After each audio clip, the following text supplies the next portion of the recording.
tenderanno a arrivare allo sviluppo elettrico più tardi. Questo è un particolare istologico dei dischi di crescimento distali di ulna e radio, e vediamo come il disco di crescimento dell'ulna abbia una conformazione a V o a cono diversa rispetto a quella del radio. Questo perché deve sopperire al doppio della crescita rispetto ai dischi della radio. Le cause che determinano una chiusura prematura dei dischi epifisari sono davvero molte. Per motivi di tempo tratteremo solamente la più frequente, che è il trauma ad un disco epifisare. L'aspetto centrale della lesione è un danno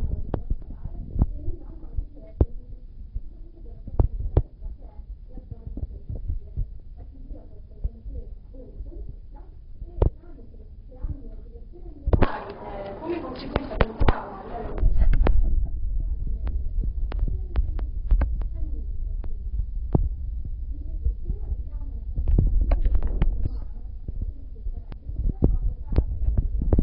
e nelle direzioni angolari, nei campi sono scoprite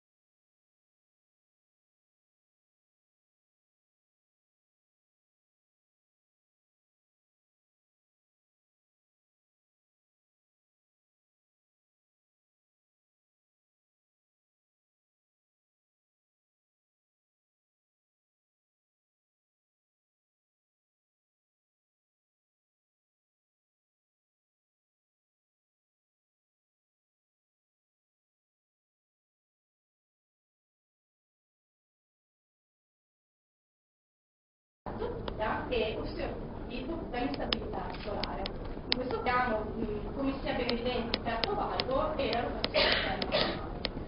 La chiusura invece prematura della fisi distale del radio, dovuta a traumi di solteresti tipo 1 e tipo 2, può essere simmetrica o asimmetrica. Se è asimmetrica ci sarà anche un incurvamento craniale della radio. Ci sarà un sfociamento di quest'osso con capovalvo, subluxazione ovviamente omero-radiale, ma anche una possibile subluxazione omero-ulnare, in quanto il carico del peso dell'animale dal radio si sposta sull'ulna, con possibile conseguenza anche una frattura del tessuto.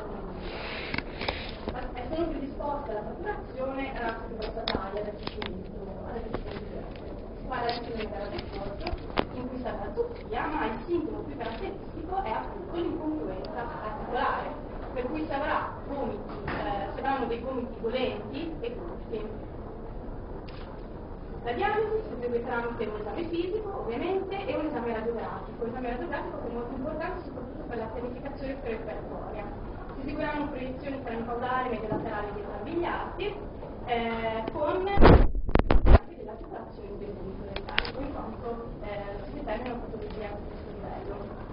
Questo è l'aspetto di una fisi chiusa, questa è la fisi distale ulnare chiusa, questo è l'aspetto invece della fisi distale radiale, che è ancora aperta e che mantiene la sua radiolucenza. La pianificazione operatoria è uno step decisivo per questo genere di prevenzione, deve essere precisa in modo da evitare cedimenti di tempi di fissazione, saldature ritardate e infezioni. L'esame radiografico è uno dei metodi utilizzati, più frequentemente utilizzati per questo genere di pianificazione. Uno studio del 71, ancora molto recente, aiuta a determinare l'angolo delle direzioni del carpo, per cui si tracciano sulle radiografie eseguite, si tracciano la linea perpendicolare alla mediana del carpo e la linea che unisce il processo stereoradiale con quello ulnare, e si determina quindi la correzione attuale durante il trattamento. Anche l'incongruenza articolare è misurabile tramite la radiografia, per cui si fa un rapporto tra la lunghezza della cintura cocleare e la distanza tra il processo anconeo e il processo coroneo.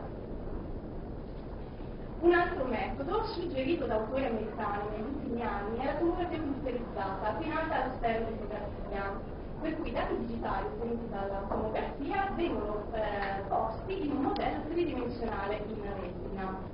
Questo è il risultato, tomografia e risultato tridimensionale. È ovviamente una tecnica che consente di determinare con molta precisione la direzione da affrontare, andando a accorciare i tempi della tecnica chirurgica e i tempi di anestesia soprattutto. Un altro vantaggio poi è anche quello di correggere le direzioni rotazionali che mediante il metodo radiografico non sono possibili. Ovviamente le limitazioni sono quelle economiche, sono ancora appunto studi in fase di sviluppo.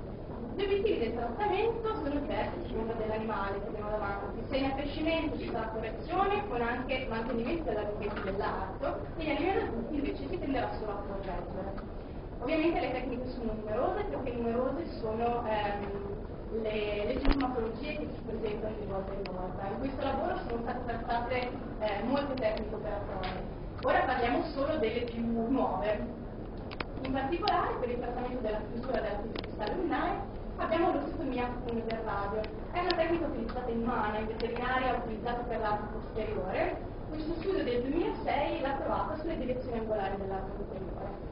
Utilizza un sistema di misurazione preparatoria che si basa sulle radiografie dei fora, per cui per esempio da una proiezione cranico-caudale si vanno a determinare gli angoli normali, i gomiti, il carpo, e la linea mediana del radio. Fisiologicamente questa linea rossa e la linea blu dovrebbero coincidere. Nel caso delle lezioni angolari non succede, si viene a creare un angolo.